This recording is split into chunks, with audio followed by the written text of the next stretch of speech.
About a year ago, I noticed something strange about myself. Every time I opened my phone, I felt worse. Not tired, not angry, just smaller. It didn't matter what time of day it was. Morning, afternoon, or late at night, I would unlock my phone, open social media without even thinking, and within minutes my mood would drop. I'd see someone traveling, someone making money, someone getting in shape, someone smiling with friends, and even if I was having an okay day, suddenly it felt like my life wasn't enough. Nothing bad actually happened. I was just looking at a screen, but somehow that screen could ruin my entire day. At first, I told myself it was normal.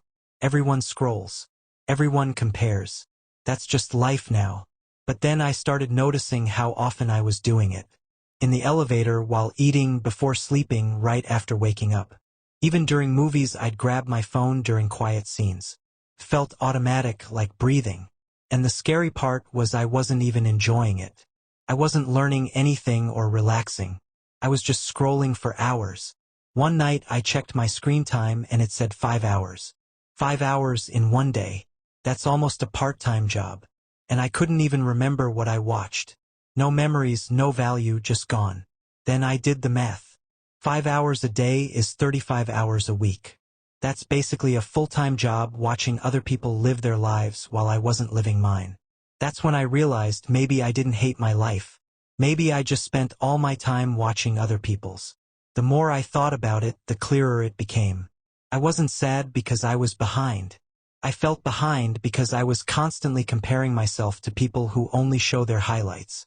Nobody posts their boring days, their failures, their doubts, or the nights they cry alone. They post the best 1%. And I was comparing that 1% to my everyday reality. Of course, I felt like a loser. Anyone would. It's like comparing your behind the scenes to someone else's movie trailer. You will always lose. So one random night, without overthinking, I deleted everything. Instagram, TikTok, Twitter, all of it. No reducing usage, no timers. I knew myself too well. If the app stayed, I'd go back. The first day felt terrible. I kept grabbing my phone every few minutes out of habit. Unlock, nothing to open, lock. 2 minutes later, unlock again. Felt like something was missing. I didn't realize how addicted I actually was until it wasn't there. The silence was uncomfortable. I didn't know what to do with all the empty time. Normally I would scroll and numb my brain. Now I had to sit with my thoughts, and I didn't like my thoughts. They were loud. All the worries I had been avoiding suddenly showed up.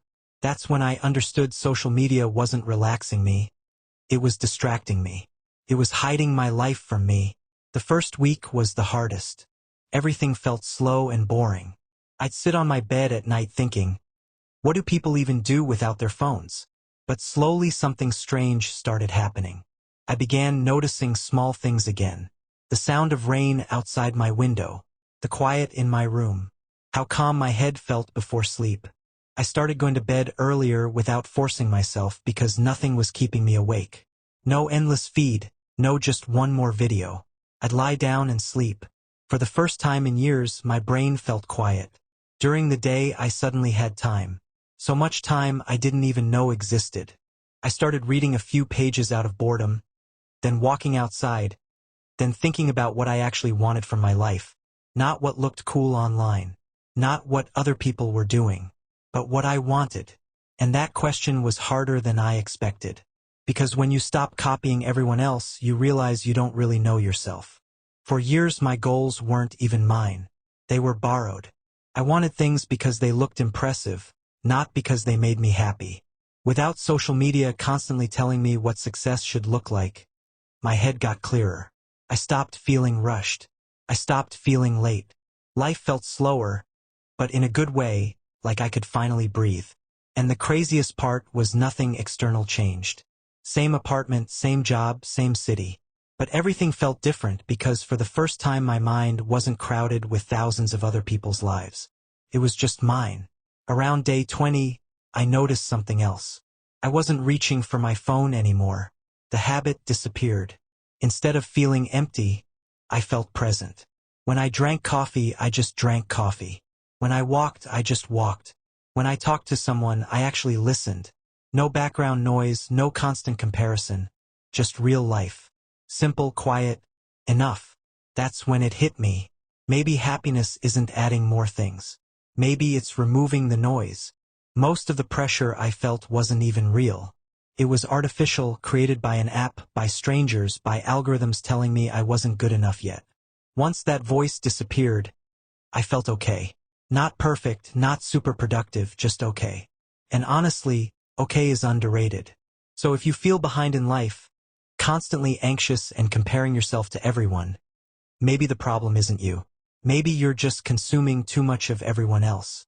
Maybe your brain never gets a break. Try deleting the apps for a week. Not reduce, delete. Feel the boredom. Feel the silence. That's where clarity starts. Because you can't hear your own thoughts when the world is screaming at you all day. Sometimes growth isn't about adding new habits. Sometimes it's just removing what's draining you. For me, it was social media. Those 30 days didn't magically fix my life, but they gave me something better.